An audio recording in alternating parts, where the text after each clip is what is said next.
Heddiw, da ni'n cynnal E-steddfod, prosiect cyffrous iawn lle mae ysgolion yn cystadlu yn erbyn ei gilydd yn rhithiol o'i safleoedd gan ddefnyddio Microsoft Teams.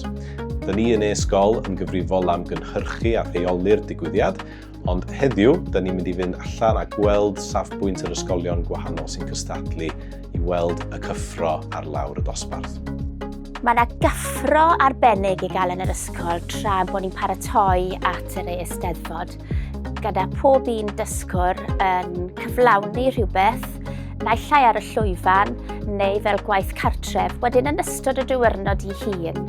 Mae yna fwrlwm, mae yna gyffro mawr gyda pob un yn cefnogi pawb sydd yn cystadlu. You can have learners who are happy to participate and join in with the singing, the reciting, but you've also then got the learners that would rather do the offstage competitions. Oh, it's been brilliant. It's been really straightforward. We had a quick Teams meeting last night to make sure all the technical sides were working.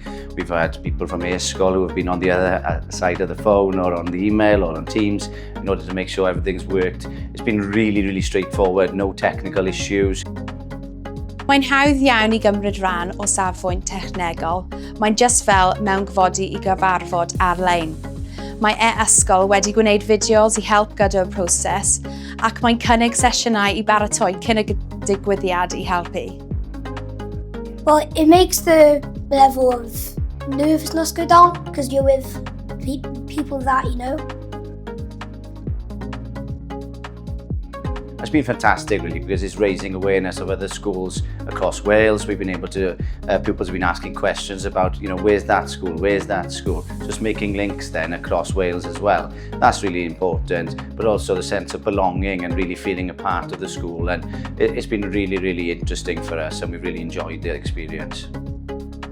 Mae cymeryd rhan yn yr E-steddfod yn gyfle arbennig i ni atgyfnerthu ein cwricwlwm yn Ysgol Llanhilar.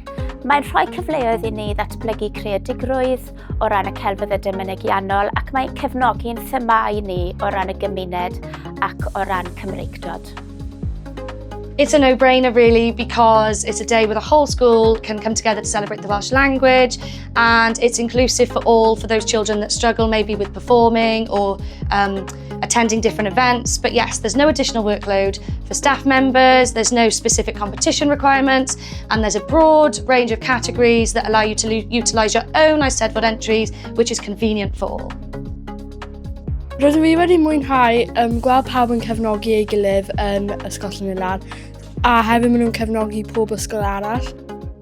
Fi wedi joio cystadlu a gweld ysgolion arall cystadlu a dwi just wedi enjoyo popeth.